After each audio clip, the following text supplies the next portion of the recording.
لله رب العالمين والصلاة والسلام على أشرف الأنبياء والمرسلين أما بعد. اللہ کی توفیق سے آپ نے ہمارے اس ساری سال سے آدھا سپارہ نصف سپارہ تلاوت سماعت فرمائی ہے. اللہ تعالیٰ سے ہم دعا ہوئے ہیں کہ اللہ تعالیٰ اس بچے کا پڑھنا اور آپ کا سننا اپنی بارگاہ میں قبول فرمائے. ہم مختصر انشاءاللہ یہ جو بھائی تلاوت آپ کے سامنے کرے گا اس کا مختصر خلاصہ بیان کریں گے تاکہ ہمیں یہ احساس ہو، پتہ چل جائے کہ اللہ تعالیٰ کی کتاب کا پیغام کیا ہے. یہ بھی ایک علم ہے اور سب سے عظیم علم. اس علم کو سیکھنے کے لیے جو چند منٹ ہم بیٹھیں گے یقیناً رسول اللہ صلی اللہ علیہ وسلم کی جو بشارت ہے کہ جو لوگ اللہ تعالیٰ کے گھر میں اللہ تعالیٰ کی کتاب کو پڑھتے ہیں وَيَتَدَارَسُونَهُ اور آپس میں اس کتاب کو سیکھتے ہیں. دونوں چیزیں، پڑھتے بھی ہیں اور اس کتاب کو سیکھتے بھی ہیں. نبی علیہ الصلوۃ والسلام فرماتے ہیں کہ ان پر سکینت نازل ہوتی ہے. یہ ایک صلاحیت ہے حل کا. دوسرا، اللہ کے فرشتے ان کو ڈھانپ لیتے ہیں. اللہ کے فرشتے ان کو ڈھانپ لیتے ہیں. اللہ کی رحمت کا نزول ہوتا ہے. تین چیزیں. اور چوتھی چیز ہے کہ اللہ تعالی ان کا تذکرہ اپنے پاس والی مخلوق میں کرتا ہے. اللہ کے فرشتے، اللہ کی مقرب جو مخلوق ہے، اللہ تعالیٰ ان کا تذکرہ اس مخلوق میں کرتا ہے. تو یہ عظیم کام ہے. اس کام کے لیے آپ انشاءاللہ 15-20 منٹ جو نکالیں گے یہ اجر سے بھرپور عمل ہے. اللہ تعالیٰ کی کتاب کو سیکھنا، اللہ تعالیٰ کی کتاب کی فہم حاصل کرنا، ان لوگوں کے لیے اللہ تعالیٰ جنت کے راستے آسان کر دیتا ہے. اور پھر خصوصاً یہ جو مہینہ شروع ہوا ہے، یہ جس کی راتیں بھی اور جس کے دن بھی، اس کے ایک ایک لمحہ اور ایک ایک ساتھ اللہ تعالیٰ کی رحمتوں سے لبریز ہے. بلکہ آپ یوں سمجھیں کہ یہ جنت کے دروازے کھل گئے ہیں. جو حدیث ہے تو مانا یہ کہ بہت بڑی مارکیٹ میں آپ داخل ہو گئے ہیں اور آپ کے پاس ایک بڑی ٹرالی ہے. آپ جتنا اس میں بھر لیں جتنا بھر لیں. ایک بڑی ٹرالی ہے اور بڑی مارکیٹ ہے، اس میں جتنا آپ چاہیں بھر لیں. اور یہ جو ٹرالی ہے یہ آپ کا عزم ہے. جتنا بڑا عزم کر لیں گے اللہ تعالیٰ اتنا ہی آپ کو نوازے گا. خیر کا عزم، بھلائیوں کے پانے کا عزم، سعادتیں حاصل کرنے کا عزم، جنت کو پانے کا عزم، مغفرت کی طلب، رحمت کی طلب، مشکلات میں گھرا ہو، پریشانیوں میں گھرا ہو، ان پریشانیوں کو دور کرنے کے لیے رب سے فریادیں، اللہ کے سامنے آؤ داری. یہ بہت بڑی ٹرالی ہے جس کو آپ جتنا چاہیں بھر لیں، حاصل کریں، حریص بنیں. اس لیے کہ مومن عمل کا حریص ہے. یاد رکھیں، مومن عمل کا حریص ہے. کافر اور منافق زندگی کا حریص ہے. وہ کہتا ہے لمبی زندگی ہو، لمبا چوڑا مال و دولت ہو. اور مومن لمبی زندگی کا حریص نہیں ہے، وہ عمل کا حریص ہے. وہ کہتا ہے میرا کوئی لمحہ ایسا نہ ہو کہ جس میں میرے اس زندگی کا لمحہ خالی رہے اللہ کے ذکر سے، اللہ کی یاد سے خالی رہے.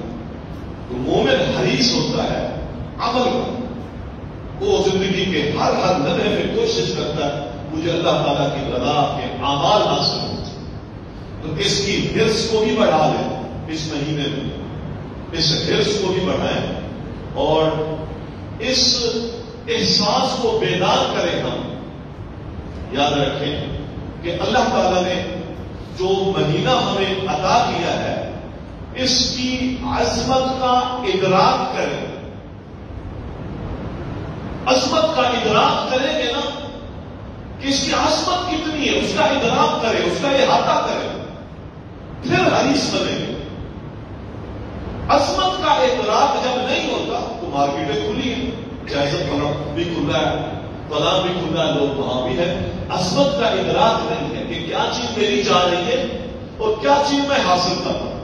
تو رمضان المبارک کی عظمت کا ادراک لازمی ہے، بہت لازمی ہے. یہ حرص کب بڑھے گا؟ اگر ادراک نہیں کر سکا حیثیت ہی نہیں رہی.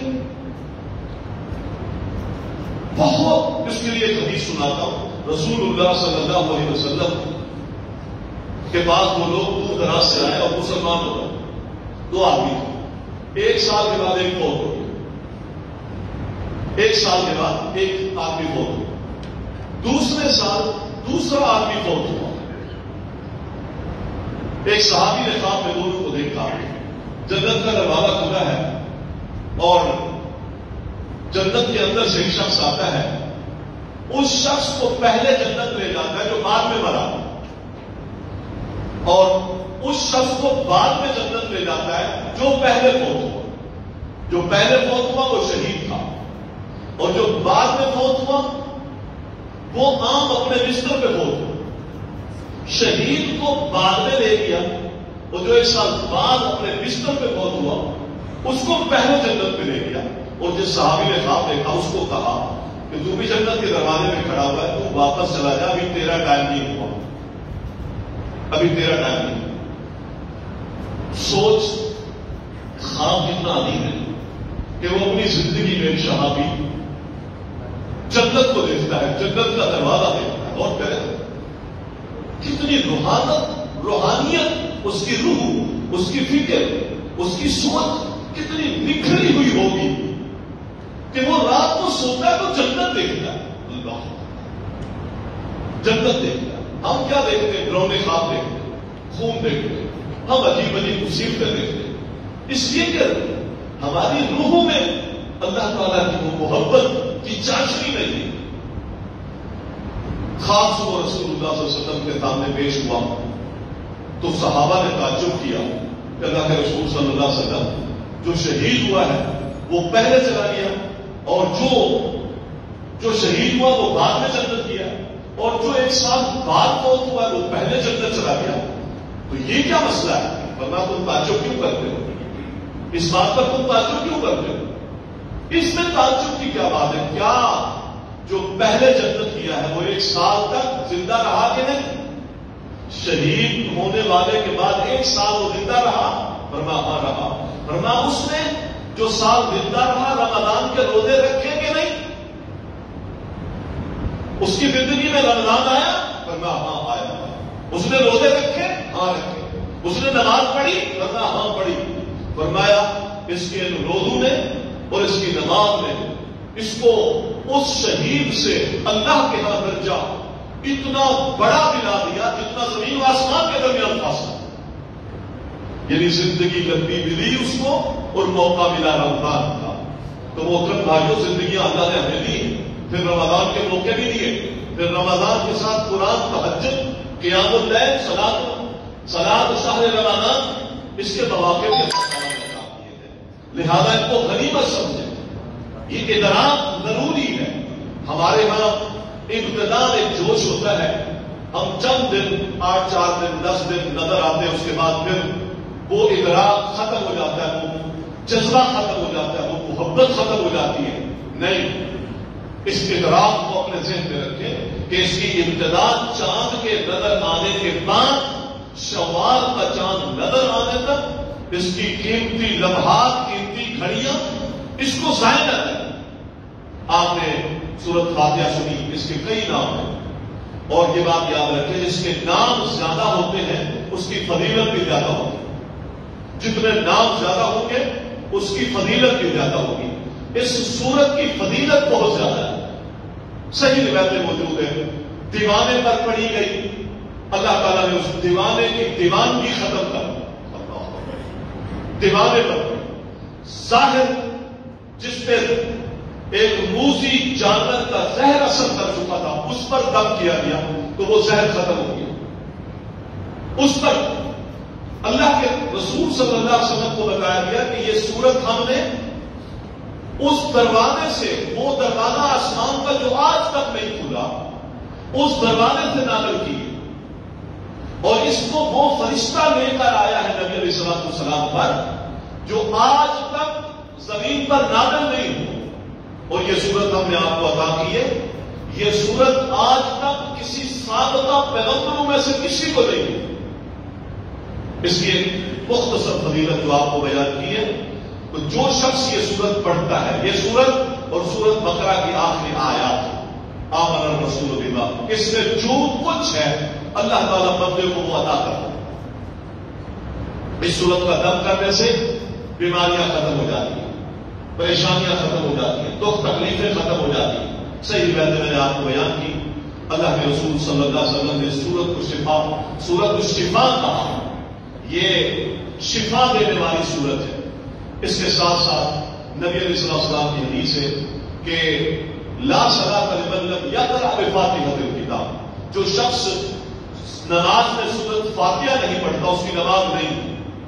ابو ہریرہ کی صحیح روایت ہے. کچھ لوگ ایسی عظیم سورت سے اس قدر دوری اختیار کیے ہوئے وہ کہتے نہیں اس کا پڑھنا ضروری نہیں ہے، نہ پڑھے نماز ہو جائے گی. اتنی فضیلت ہے. اور صحابی رسول حدیث بیان کرتے ہوئے کہتا ہے کہ یہ جو نہیں پڑھتا اس کی نماز نہیں ہوتی. صحابہ نے پوچھا انا کنا وراء الامام، ہم بعض دفعہ امام کے پیچھے ہوتے، امام کچھ اور پڑھ رہا ہوتا ہے اور ہم آ کے ملتے تو سورت فاتحہ کیسے پڑھے؟ فرماتے اقرأ بہا فی نفسک، جب امام پڑھ رہا ہو عام قرأت کر رہا ہو آپ آئے ہیں تو اپنے دل میں اس سورت کو پڑھیں. اس لیے کہ میں نے محمد رسول اللہ صلی اللہ علیہ وسلم سے سنا تھا جو شخص نماز میں سورت فاتحہ نہیں پڑھتا اس کی نماز پر یا خلاج غیر تمام، اس کی نماز مکمل نہیں. اب یہ صحابی تفسیر کرتا ہے تو اس سے پتا چلتا ہے کہ اس سورت کا نماز میں پڑھنا مقتدی کے لیے، امام کے لیے، منفرد ہے، جماعت میں ہے، فرض نماز ہے، نفل نماز ہے، جنازہ نماز ہے، کوئی بھی نماز آپ پڑھ رہے ہیں، اس سورت کو پڑھنا نماز میں سنت ہے. بلکہ صحیح مسلم کی ایک حدیث ہے اللہ تعالیٰ نے نماز بندے کی تقسیم کی ہے اور اس نماز کی تقسیم کو جو نماز جس کو کہا ہے وہ سورت فاتحہ کو کہا، یعنی سورت فاتحہ ہی نماز ہے آپ کی. لہذا اس کی اہمیت یہ بھی ثابت ہوئی. بہترین دعا سے یہ کام شروع ہوا، بسم الحمدللہ رب العالمین. رسول اللہ صلی اللہ علیہ وسلم کا فرمان ہے بہترین دعا الحمدللہ، جب بھی آپ دعا کریں الحمدللہ سے کریں. اور ایک حدیث میں آتا ہے کہ تمنع ما بین السماء والارض، زمین و آسمان کے بیچ میں جتنا فاصلہ ہے الحمدللہ کے کلمات کی ادائیگی زمین و آسمان کے بیچ کے فاصلے کو بھر دیتی ہے. الحمدللہ والطہور شطر الایمان، اور پاکیزگی ایمان کا حصہ ہے، یہ حدیث ہے. تو اس کو اپنی دعا کو الحمدللہ سے شروع کرنا یہ بھی دعا کے آداب میں سے ہے. وہ دعا جلدی قبول ہوتی ہے. بہترین ذکر لا الہ الا اللہ ہے اور بہترین دعا الحمدللہ ہے. بہترین دعا اللہ تعالیٰ کی تعریف کے ساتھ دعا کرے. دنیا میں اگر کسی شخصیت کی آپ تعریف کریں اور اپنی ضرورت کو پیش نہ بھی کریں تو وہ اگر معتبر شخصیت ہے تو آپ کی اس تعریف پر بھی آپ کو کچھ نہ کچھ عنایت کر دیتا ہے. اور رب العالمین کی تعریف کے ساتھ جب آپ اپنے اللہ سے دعائیں کرتے ہیں تو رب العالمین اس دعا کو جلدی قبول کرتا ہے. لہذا اس سے بھی پتا چلا کہ ہم اپنی دعاؤں میں بھی سب سے پہلے اللہ تعالیٰ کی تعریف کریں.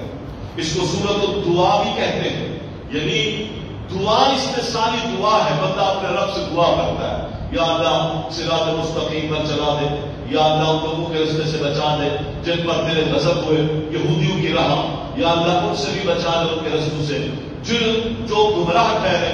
اسی طرح یا الہ العالمین مجھے ان کے رستے پر چلا جس پر تیرے انعام ٹھہرے.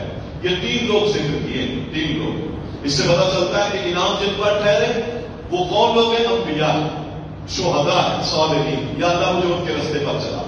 یا اللہ یہودیوں کے رستے پر نہ چلا. آگے قرآن کا جتنا آپ نے بارے سنے اس میں زیادہ تر یہودی اور عیسائیوں کا تذکرہ ہے اور ان کی بد اخلاقیوں کا تذکرہ ہے. قرآن ادب کی کتاب بھی ہے، یاد رکھیں، کردار کو صحیح کرنے کی کتاب. اعمال جتنے اللہ تعالیٰ نے ہمارے ذمہ لگائے اس میں بھی کردار کی سکھائی ہے. روزہ کیوں رکھتے ہیں؟ کردار اچھا ہو جائے. نماز کیوں پڑھتے ہیں؟ کردار اچھا ہو جائے. عقیدے کے ساتھ ساتھ محترم بھائیوں کردار کو سیدھا کرنے کی کتاب ہے. کردار سیدھا ہوگا. یہودیوں کا ایک اللہ تعالیٰ نے جو پہلے بارے میں تذکرہ کیا ہے، پہلے ایمان والوں کا تذکرہ کیا، یؤمنون بالغیب، اے لوگوں اس کتاب میں شک نہیں ہے. ایمان یہ ان لوگوں کے لیے ہدایت ہے جو غیب پر ایمان لاتے ہیں، جو سابقہ کتابوں پر ایمان لاتے ہیں، نمازیں ادا کرتے ہیں، زکاتیں ادا کرتے ہیں، یہ اپنے رب کی طرف سے بھلائیوں پر ہے. پھر منافقوں کا کردار، ادھر بھی ہوتے دھون کے ہوتے ہیں، ادھر بھی ہوتے دھون کے ہوتے ہیں، 2 زبانیں ہوتی ہیں، ان کا کردار اچھا نہیں ہے. پھر اللہ تعالیٰ نے یہودیوں کا کردار بیان کیا. یہودیوں نے کیا کیا؟ جاننے کے باوجود اس قرآن پر ایمان نہیں لایا. کبھی اپنے پیغمبر کے ساتھ کس طرح مذاق کیا. کبھی موسیٰ علیہ السلام کتنی دیر کے اللہ تعالیٰ نے گنوائی ہے کہ ہم نے ان کو دی ہے، من دیا، سلوا دیا، فرعون کی غلامی سے آزاد کیا. ہم نے ان کو دنیا کے اندر آسمانوں پر بادلیں لا کر سائے کیے. ان کو اللہ تعالیٰ نے بے شمار رزق دیے، لیکن یہ کردار کے اچھے نہیں تھے. اپنی آنکھوں سے اللہ تعالیٰ کی نشانیاں دیکھتے تھے، ان کے دل پتھر ہو جاتے تھے، بات کو مانتے نہیں تھے، بچڑے کی پوجا کرنے لگ گئے. اللہ تعالیٰ نے ان کو کہا کہ گائے کو ذبح کرو تو وہاں کئی سوال شروع کر دیے. اللہ تعالیٰ نے کہا ایک بستی میں داخل ہو جاؤ اور اللہ سے بخشش مانگتے ہوئے جاؤ. تو یہ دانے مانگتے مانگتے تو یہ کردار بیان کیا ہے سارا یہودیوں کا، اور مسلمانوں کو اس قرآن میں یہ باتیں بیان کی کہ مسلمانوں اپنے کردار کو معتبر بناؤ. تو اس صورت میں اللہ تعالیٰ نے ایک بات تو یہ بیان کی کہ اللہ تعالیٰ کے اسماء، اس کی صفات کا تذکرہ کر کے پھر دعائیں کریں. پھر دوسری بات یہ بیان فرمائی کہ اللہ تعالیٰ سے آپ مدد مانگیں عبادت کے لیے. میرے دل میں حسد ہے، کینہ ہے، بغض ہے، عداوتیں ہیں، دشمنیاں ہیں، بے صبریاں ہیں، میں رستہ کبھی بھی اپنی سوچ کے ساتھ صحیح رستے پر چل نہیں سکتا جب تک میرا اللہ میری مدد نہ کرے. کتنی کوتاہیاں اس کردار میں، اور میں اپنی مرضی سے صراط مستقیم پہ چل جاؤں ناممکن ہے. لہذا اپنے رب سے التجا کریں، یا اللہ مجھے میری خیر کا پتہ نہیں ہے، بھلائیوں کا پتہ نہیں ہے، میرا اگلا قدم کہاں جائے گا. لہذا ایاک نعبد و ایاک نستعین، یا اللہ میں عبادت بھی تیری کرتا ہوں اور مدد بھی تجھ سے مانگتا ہوں. اللہ تعالیٰ سے مدد مانگے. اسی طرح یہ بھی پتہ چلا کہ نعمتیں ساری اللہ تعالیٰ دیتا ہے. انعمت علیہم، نعمتیں ساری اللہ تعالیٰ دیتا ہے. اور پھر ہم محترم بھائیوں جاہل ہیں، ہمیں علم نہیں ہے. جب ہم جاہل ہیں تو پھر اللہ تعالیٰ سے استعانت اور مدد ہمیں مانگنی چاہیے. اگلی آیت میں بھی اللہ تعالیٰ نے اگلی سورۃ بقرہ کے اندر بھی اللہ تعالیٰ نے یہی باتیں بیان فرمائی ہیں کہ لوگوں، یہ سورۃ بقرہ جس کے بارے رسول اللہ صلی اللہ علیہ وسلم کی حدیث ہے، فرمایا لوگوں اپنے گھروں کو قبرستان نہ بناؤ، اپنے گھروں کو قبرستان نہ بناؤ. جس گھر کے اندر سورۃ البقرہ کی تلاوت ہوتی ہے اس گھر سے شیطان بھاگ جاتے ہیں.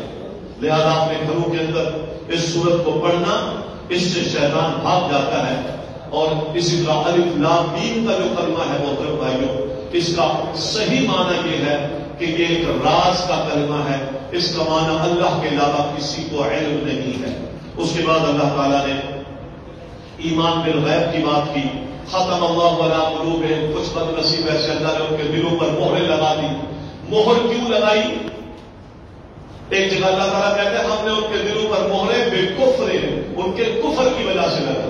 یاد رکھیں اللہ تعالیٰ جو مہر لگاتا ہے کسی کی بد عملی کی وجہ سے لگاتا ہے. لہذا کافروں کے دلوں پر ہم نے مہریں لگا دی ہیں، لہذا یہ ایمان نہیں لائیں گے. اسی طرح زندگی موت، تخلیق آسمان، تخلیق آدم علیہ السلام کو اللہ تعالیٰ نے پیدا کیا، پھر انہیں نصیحتیں کی کہ جنت میں رہے، تیرے لیے ساری فضیلتیں ہیں، لیکن آدم علیہ السلام اللہ کے حکم پر برقرار نہیں رہے تو ایک غلطی کی وجہ سے کتنی نعمتوں سے محروم ہو گئے. یہ اللہ تعالیٰ نے سمجھایا.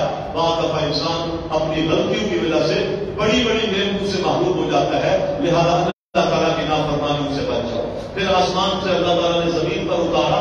اب یہاں زمین پر مشقتیں، وہاں مشقتیں نہیں تھی. جنت کی نعمتیں تھی، کھاتے تھے، پیتے تھے، پہنتے تھے، کوئی مشقت نہیں تھی. اب اللہ نے زمین پر اتار دیا یہاں ساری مشقتیں. لیکن دنیا میں اگر مشقت سے بچنا چاہتے ہیں تو اللہ تعالیٰ نے 4 چیزوں کا فیصلہ کیا ہے. فلا خوف علیہم ولا هم يحزنون، نہ خوف ہوگا نہ غم ہوگا. ولا یضل ولا یشقی، نہ گمراہی ہوگی اور نہ بدبختی ہوگی، نہ مشقت ہوگی. کیا کریں گے؟ فمن اتبع ہدایا، اللہ کی بھیجی ہوئی ہدایت کے مطابق زندگی گزارتے ہیں. اللہ نے جو ہدایت بھیجی ہے اس کے مطابق چلتے رہے. فلا خوف، نہ خوف ہوگا، ولا هم يحزنون، نہ غم ہوگا، ولا یضل، نہ وہ گمراہ ہوگا. سبحان اللہ، ہدایت پر بھی ہے. ولا یشقی، اور کبھی بد نصیب بھی نہیں ہوگا. اللہ تعالیٰ اس کا نصیب اچھا کر دے گا. یعنی مشقت کے بغیر اللہ تعالیٰ اسے یہ زندگی بھی عطا فرمائے گا. یہ اللہ تعالیٰ نے خلاصہ آدم علیہ السلام کو جو سجدہ کروایا، جنت میں رکھا، جنت سے نکالا، اس کا خلاصہ اللہ تعالیٰ نے ہمیں یہ بیان کیا. اللہ سے دعا ہے رب العالمین ہمیں دین حق کو سمجھنے اور اس کے مطابق عمل کرنے کی توفیق عطا فرمائے. وما علینا الا البلاغ.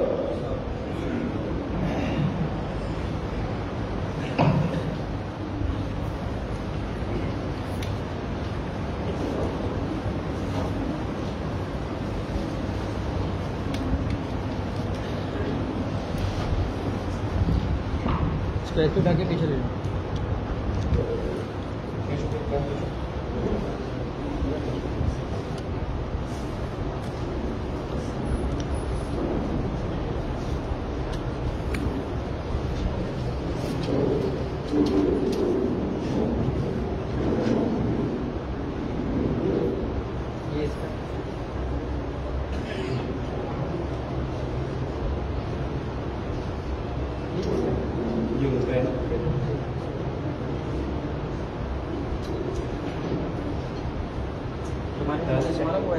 برائٹنس بند کر دوں، موبائل بند ہو جائے گا، چارجنگ نہیں ہے.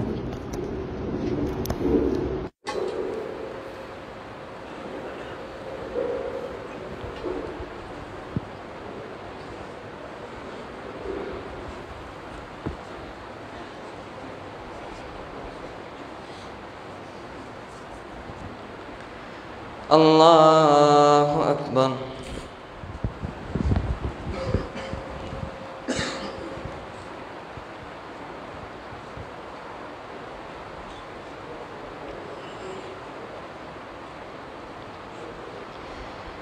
الحمد لله رب العالمين الرحمن الرحيم مالك يوم الدين إياك نعبد وإياك نستعين اهدنا الصراط المستقيم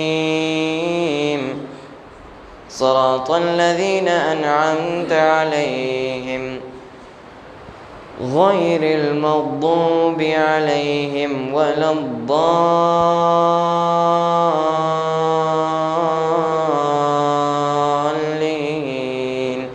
آمين.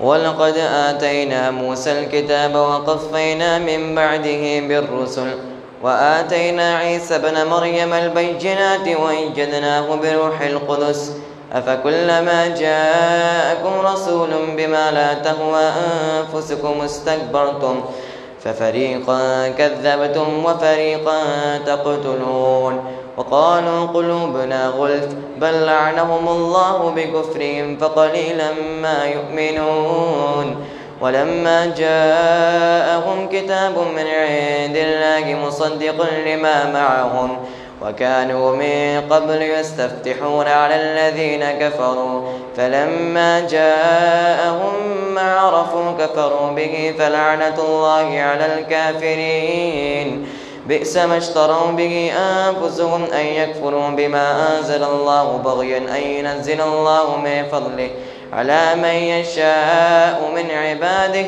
فباءوا بغضب على غضب وللكافرين عذاب مهين. وإذا قيل لهم آمنوا بما أنزل الله قالوا نؤمن بما أنزل علينا ويكفرون بما وراءه وهو الحق مصدقا